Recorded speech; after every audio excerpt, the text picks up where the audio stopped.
नमस्कार दोस्तों, स्वागत है आप सभी का एक और नए वीडियो में। बहुत समय पहले की बात है।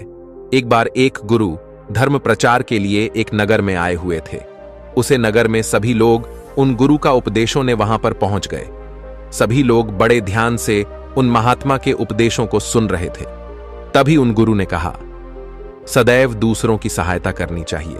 इससे हमें सुख की अनुभूति होती है, हमें सुख की प्राप्ति होती है।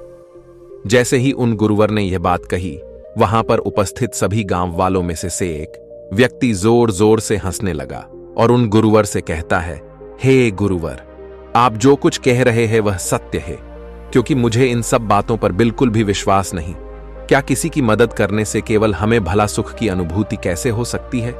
आप जो कुछ भी कह रहे हैं वह सब असत्य, झूठ है। मैं इन सब चीजों में विश्वास नहीं करता।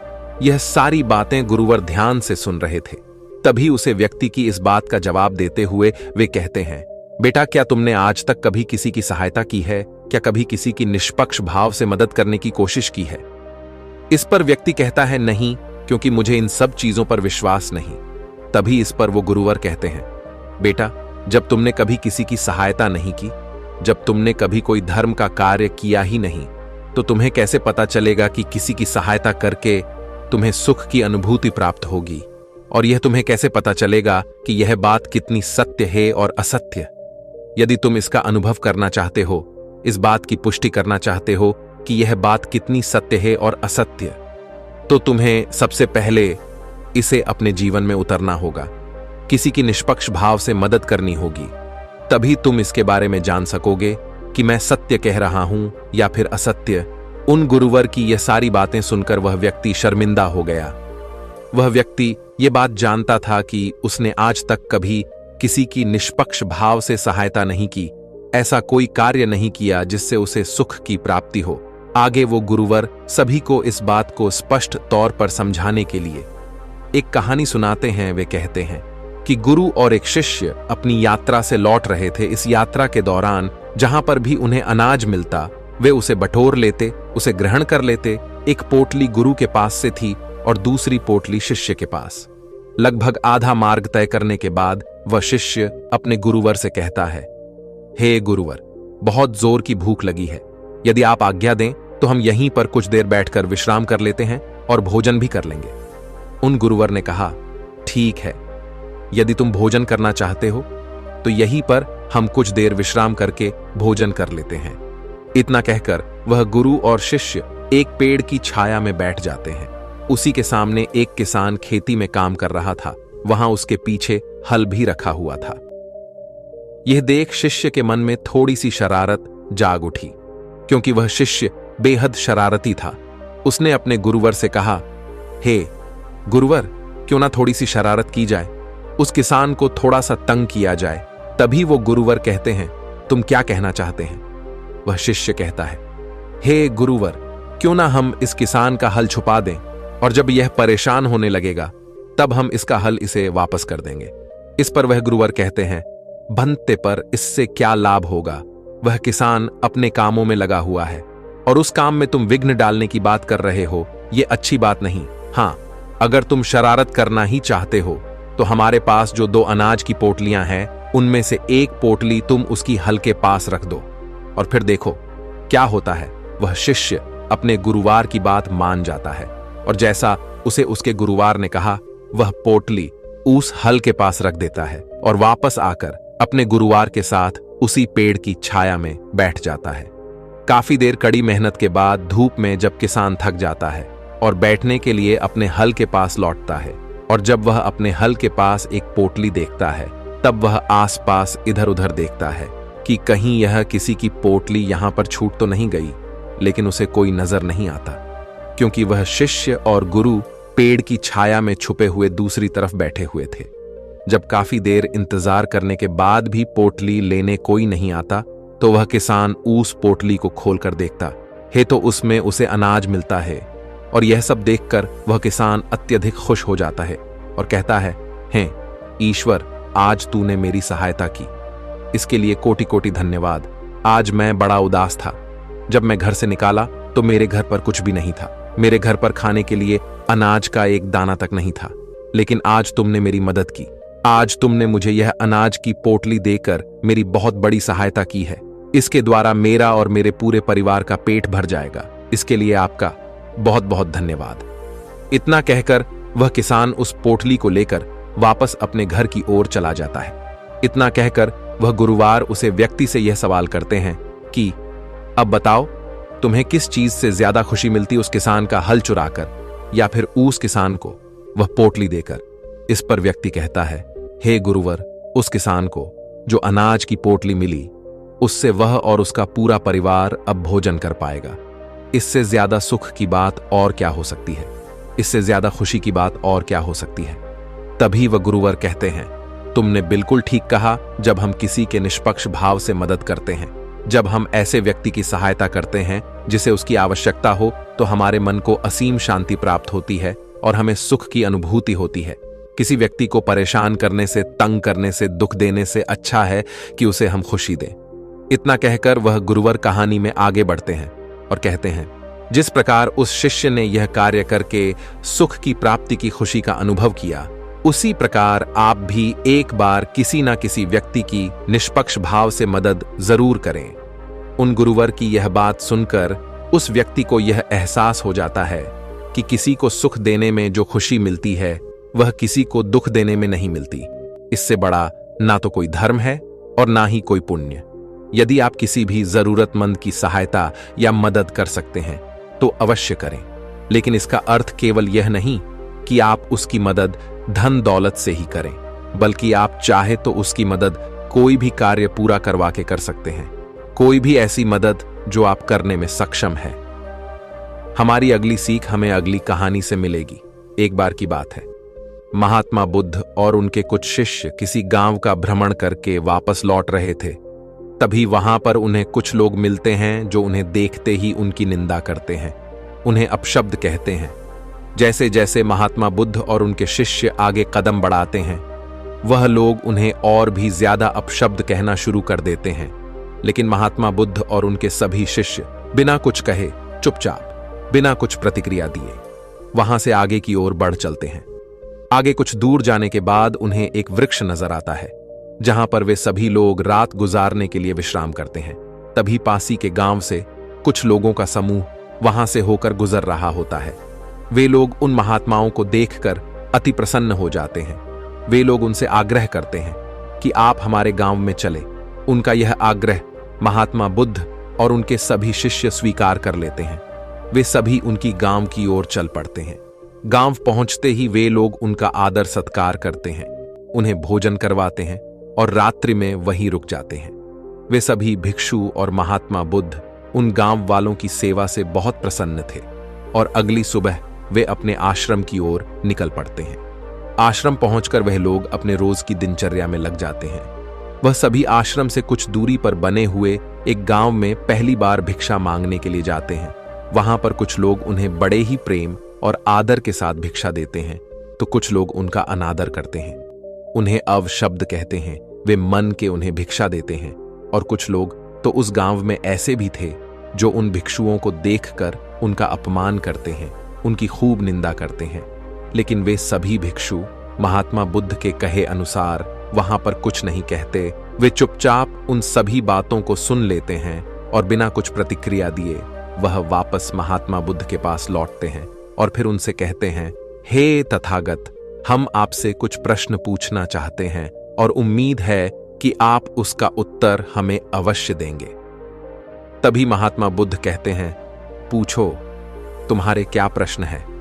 उन सभी भिक्षुओं में से एक भिक्षु महात्मा बुद्ध से कहता है, हे बुद्ध, जब हम किसी भी गांव में विघटन के लिए जाते हैं, हमें भिन्न भिन्न प्रकार के लोग मिलते हैं, जिसमें से कई लोग हमें बड़ी विनम्रता के साथ प्रेम से हमें भिक्षा देते हैं, हमसे बातें करते हैं, हमसे ज्ञान प्राप्त करते हैं। लेकिन कुछ तो ऐसे भी होते हैं जो स्वयं के पास हमें रखने के लिए उत्सुक भी रहते हैं। लेकिन वहीं पर कुछ ऐसे लोग भी होते हैं जो केवल हमारी निंदा करते हैं, हमें अपशब्द कहते हैं, हमारे पहनावे को लेकर, हमारे बातों को लेकर, हमारी दिनचर्या को लेकर हमें भला बुरा कहते ही रहते हैं। लेकिन इसके बावजूद हम उन्हें कुछ नहीं कहते, क्योंकि आपने जो हमें सिखाया है, आपने जो हमें मार्ग दिखाया है, उसके अनुसार हमें कभी भी किसी के अपशब्द पर कोई प्रतिक्रिया नहीं देनी चाहिए, बल्कि हमें उनके साथ मधुरता के साथ पेश आना चाहिए। हमें उनके साथ प्रेम से व्यवहार करना चाहिए। लेकिन जब हम ऐसा करते हैं तो उसके बावजूद भी वे लोग हमारे साथ बुरा व्यवहार करते हैं। ऐसा क्यों? लोग हमारे साथ मधुरता के साथ क्यों नहीं पेश आते? वे लोग हमारे साथ प्रेम व्यवहार क्यों नहीं करते, जबकि हम तो उनके साथ विनम्रता से ही बात करते हैं, उनका आदर करते हैं? फिर भी वे हमारे साथ ऐसा क्यों करते हैं? इसका क्या कारण है? महात्मा बुद्ध उस शिष्य की सारी बातें ध्यानपूर्वक सुन रहे थे और सभी शिष्यों का यही प्रश्न था। सभी लोग अपने इस प्रश्न का जवाब जानना चाहते थे। तभी महात्मा बुद्ध कहते हैं, मैं तुम सभी के प्रश्नों का जवाब अवश्य दूंगा, लेकिन उससे पहले तुम सभी एक स्थान पर बैठ जाओ। महात्मा बुद्ध और उनके सभी शिष्य एक स्थान पर बैठ जाते हैं।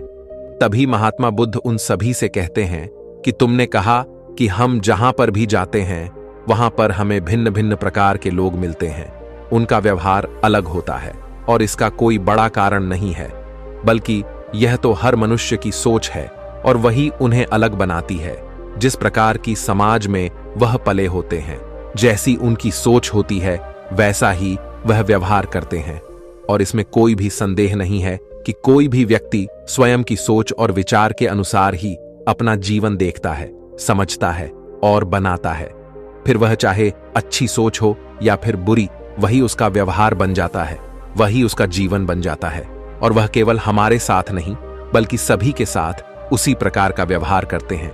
लेकिन इन सब में जो सबसे महत्वपूर्ण बात है वह यह है कि हमें धर्म पर चलना है। अर्थात यदि कोई हमारे साथ बुरा व्यवहार भी करता है तो हमें उसके साथ विनम्र रहना चाहिए, उसके साथ हमें प्रेम पूर्ण रहना चाहिए। और इसके लिए जो भी उपदेश मुझे तुम्हें देने चाहिए थे, जो भी सीख मुझे तुम्हें देनी चाहिए थी, वह सब मैं तुम्हें पहले ही बता चुका हूं। हमें दूसरों को प्रेम देना चाहिए, लेकिन एक बात और याद रखना कि जिस प्रकार का प्रेम, जिस प्रकार का व्यवहार हम दूसरों के प्रति अपने मन में रखते हैं, दूसरों को देते हैं, उस प्रकार का व्यवहार, उस प्रकार का प्रेम हमें मिले, यह जरूरी नहीं। और ना ही हमें इसकी उम्मीद रखनी चाहिए।